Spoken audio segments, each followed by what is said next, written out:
Aggiornamenti dallo CGIL del Veneto. Questa volta il tema è molto interessante, molto importante, strategico direi. Perché? Perché parliamo del Piano Nazionale di Ripresa e Resilienza, che si va anche a coniugare per quel che riguarda le necessità e bisogni del mondo degli anziani, le cure, soprattutto le attività di cura, supporto e assistenza. Non è cosa di poco conto. Per capire di che cosa si tratta, come si articola, cosa si prospetta o si dovrebbe prospettare, speriamo nel breve periodo, abbiamo i nostri esperti. Fulvio Dal Zio, ben ritornato dalla segreteria regionale dello CGIL del Veneto, grazie di essere qui con noi. Grazie e buongiorno a tutti i telespettatrici e telespettatori. Ben ritornata anche Assunta Motta, responsabile del Dipartimento Welfare della CGIL del Veneto, grazie anche a lei. Buongiorno a tutti. Allora, incominciamo con lei segretario, questo benedetto Piano Nazionale di Ripresa e Resilienza è strategico decisamente, ci sarà qualcosa anche per il mondo degli anziani e soprattutto in che termini? Vediamo subito la prima slide, intanto, che è un po' la copertina. Sì, è un piano, come l'acronimo appunto Piano di ripresa, Piano Nazionale di Ripresa e di Resilienza, ed è un piano che nasce a seguito della decisione delle istituzioni europee che, a fronte della crisi pandemica che ha prodotto nuove disuguaglianze, ha accresciuto quelle che già c'erano, in particolare quelle sociali, quelle di genere, quelle delle generazioni, quelle territoriali, che ha fatto crollare il prodotto interno lordo in tutta l'area europea. Per l'Italia è stato ancora più pesante, parliamo del 7,8% nel 2020, e mentre gli altri paesi, penso alla Germania, c'è stato un crollo del 5,6%, della Francia del 9,4% e della Spagna del 12,4%. In Italia è stato del 10%, la media è del 7,8%.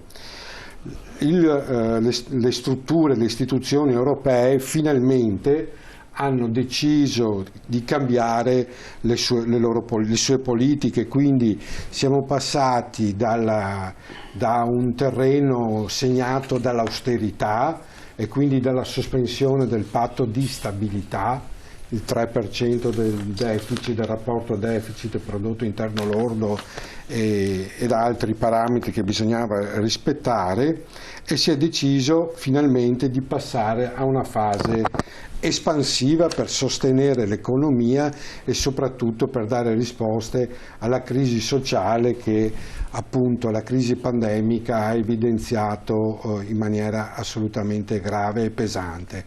C'è da dire una cosa per l'Italia, che non è che prima della crisi pandemica l'Italia rispetto agli altri paesi europei andassimo bene, perché comunque eravamo siamo un paese caratterizzato da bassa crescita, da poca occupazione e da scarsa e da bassa produttività. Ecco allora che, come dicevo, le istituzioni europee, il Parlamento europeo e il Consiglio europeo hanno deciso di adottare questo piano straordinario, si chiama Recovery Fund, però anche lì poi insomma complessivamente è di 750 miliardi che vengono distribuiti tra tutti i paesi europei. Di questi poi diremo, insomma già la slide proiettata lo evidenzia, una fetta consistente, oltre 190 miliardi, vengono assegnati all'Italia. C'è da dire una cosa. Ecco, qua vediamo praticamente le missioni, cioè dove dovrebbero essere destinati, sì, in percentuale, no? Sì, poi intervengo su questo. C'è da dire una cosa, che è in corso l'iter autorizzativo da parte delle istituzioni europee il Consiglio europeo, cioè quello dei capi di Stato, convocato a Bruxelles, mi sembra il 24 e 25 giugno, dovrebbe licenziare i piani che tutti i paesi europei hanno presentato.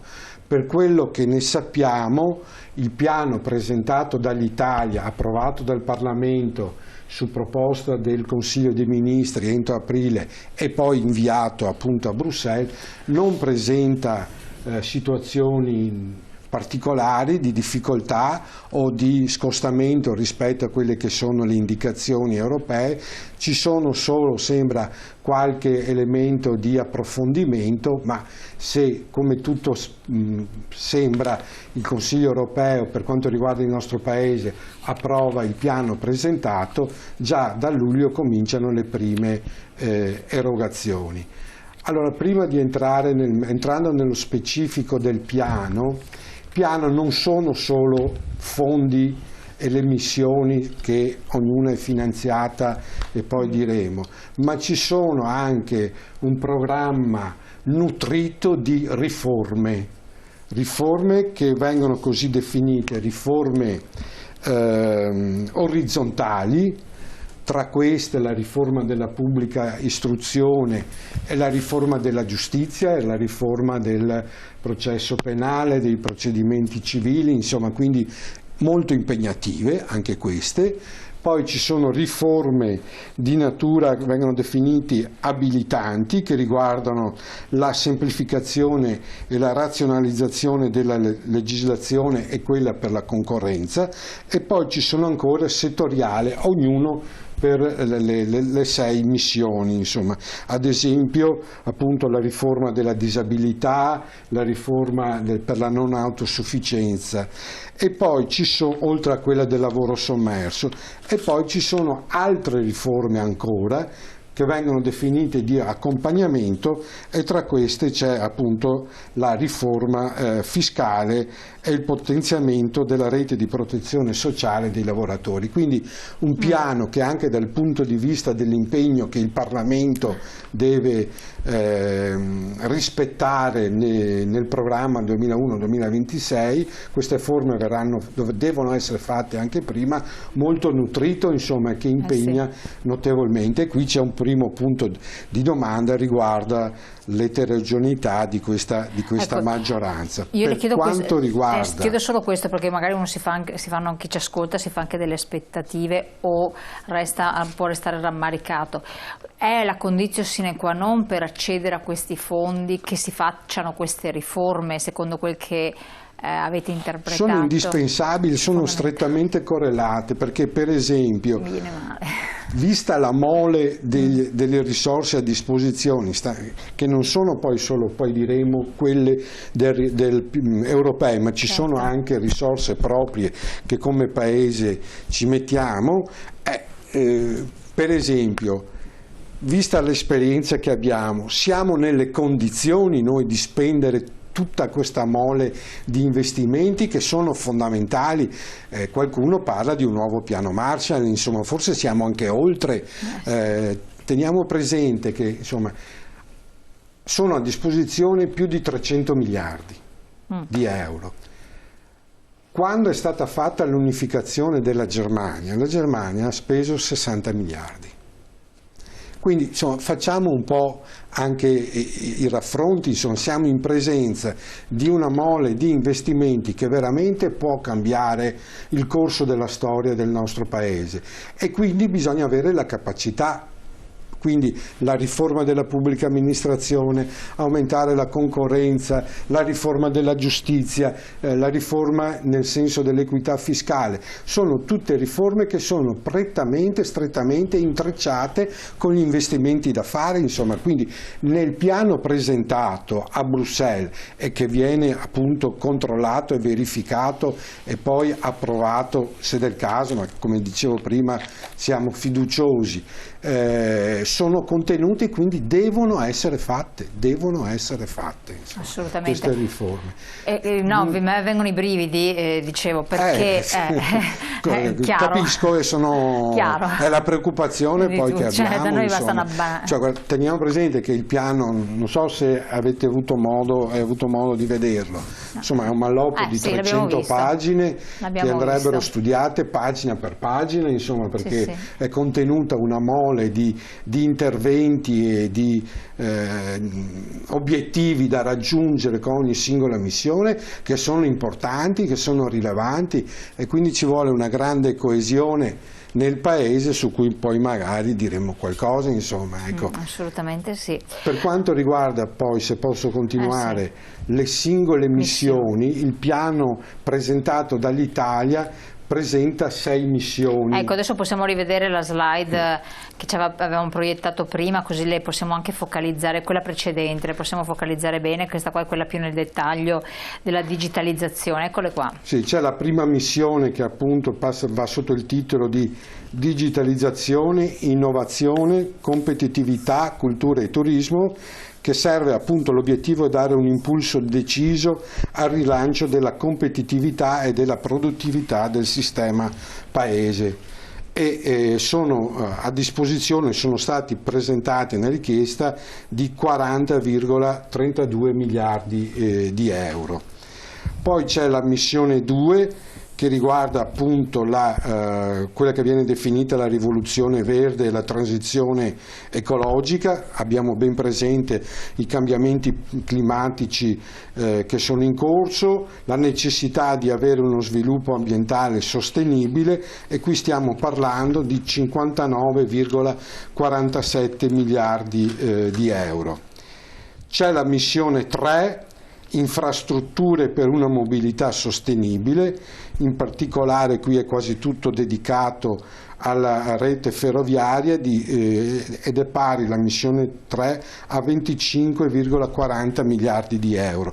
Poi ogni singola missione, dico per inciso, si suddivide in capitoli, insomma, e ogni capitolo ha il suo ammontare di spesa. Poi andiamo alla missione 4, ecco, anche qui un particolare, insomma, come elemento di conoscenza. Le indicazioni date da Bruxelles erano di 4 missioni. Il piano presentato dal governo italiano, su cui c'è stata anche la disponibilità di Bruxelles, ha suddiviso l'ultima missione, la missione 4, in 3 capitoli. Ecco perché in Italia ci sono 6 missioni. La quarta è la missione istruzione e ricerca, con una richiesta di 30,88 miliardi di euro. Questo è un capitolo molto rilevante e serve al potenziamento dell'offerta dei servizi di istruzione dagli asili nido alle università, e in più per un investimento cospicuo sulla ricerca di base delle nostre aziende, ma anche delle università. La missione 5, coesione e inclusione, stiamo parlando di 19,81 miliardi di euro, e qui sono le riforme della disabilità e della non autosufficienza, per arrivare infine alla missione 6, la salute, quindi la sanità, il sociosanitario e tutto quello che questo sta a significare, pari a 15,63 miliardi, per un totale di 191,5 miliardi di euro. A queste risorse, che arrivano da Roma, in parte a fondo, diciamo così, come sovvenzioni a fondo perduto, in parte come prestito emesso dalla Commissione europea, dalle istituzioni europee, con un debito pubblico garantito, europeo garantito da tutti i paesi, e questa è una grande novità. Sì. Oltre ai 191 miliardi del piano ci sono, questo dato che appunto l'obiettivo è ambizioso, ci sono a disposizione altri 30,5 miliardi dal bilancio nazionale, quindi dalle risorse proprie nostre, 13 miliardi in parte sono già arrivati dal fondo cosiddetto REACT, cioè reagire di emergenza, è un fondo europeo che già in parte è stato stanziato di 13 miliardi di euro per sostenere in modo particolare la disoccupazione al sud. E infine teniamo conto che ci sono poi a disposizione ancora 83 miliardi di euro dei fondi strutturali europei per il periodo 2021-2027. Stiamo parlando complessivamente di oltre 300 miliardi di euro, insomma circa 320. Quindi una mole di investimenti straordinario, eccezionale, che ha come obiettivo superare in modo particolare, noi diciamo, le disuguaglianze in particolare di genere, perché le donne sono state quelle più colpite e quelle che stanno pagando il prezzo maggiore in questa situazione pandemica. Anche prima la situazione era pesante, l'Italia ha un basso tasso di occupazione femminile, bisogna assolutamente incrementarlo, quindi serve a superare le disuguaglianze di genere, territoriali, perché il Sud è quello che sta pagando in maniera ancora più pesante questa situazione che si è venuta a creare con la crisi. Il rischio vero è la desertificazione di quel territorio. Sì, e non è che si possa produrre tutto in certe aree del paese. Il paese cresce se tutte le aree contribuiscono, e in più serve soprattutto a superare le disuguaglianze generazionali, perché i giovani stanno pagando un prezzo molto pesante in termini anche di qualità del lavoro, insomma. Quindi ecco l'obiettivo del piano, oltre a rilanciare il paese, l'Italia, insomma, che viveva da anni, come dicevo prima, con una bassa crescita, con basso tasso di occupazione e con poca competitività, insomma, ha fondamentalmente questi obiettivi, insomma, obiettivi che noi ovviamente come sindacato, come CGIL condividiamo, anche se, e poi diremo qualcosa in merito, insomma, qualche elementi di criticità noi nel piano li ravvisiamo. Assolutamente. Ecco, l'altra cosa, con l'analisi del contenuto della missione 1, poi entriamo nello specifico anche con Assunta, giusto? Quindi che le vediamo di preciso. Allora io direi a questo punto di andare in pubblicità, perché così dopo le sviluppiamo una dopo l'altra conseguenzialmente, visto che l'introduzione è stata bella polposa, ma soprattutto fonte di preoccupazione di non poco conto, perché tanti sono i soldi, tantissimi sono gli stanziamenti, però bisogna che il nostro Stato attui tutte queste riforme, e qui vedendo l'andazzo vengono un po' i brividi. Così domanda a freddo, ma secondo voi secondo lei rischiamo di perdere un bel po' di cose? No, sarebbe un dramma se riusciamo a perdere, rischiamo veramente di arretrare in maniera pesante. Cioè, bisogna che assolutamente. Quindi è una sfida per tutti, in particolar modo. A me non piace usare questi noi e voi, ma soprattutto per la classe politica è una sfida assolutamente rilevante. Ci vuole una forte coesione, cosa che questo mi preoccupa molto, al di là poi del governo di Draghi, che nessuno contesta o mette in discussione le capacità e le competenze. Ecco, una cosa da dire è che il piano presentato a Bruxelles, dopo che è stato approvato dal Parlamento, non si discosta di molto da quello su cui aveva lavorato il precedente governo. Un capitolo che è stato inserito, e questo è un elemento di diversità che va sottolineato, riguarda proprio il capitolo, diciamo, della scuola e dell'istruzione. Pubblicità, pochi secondi, poi ritorniamo insieme.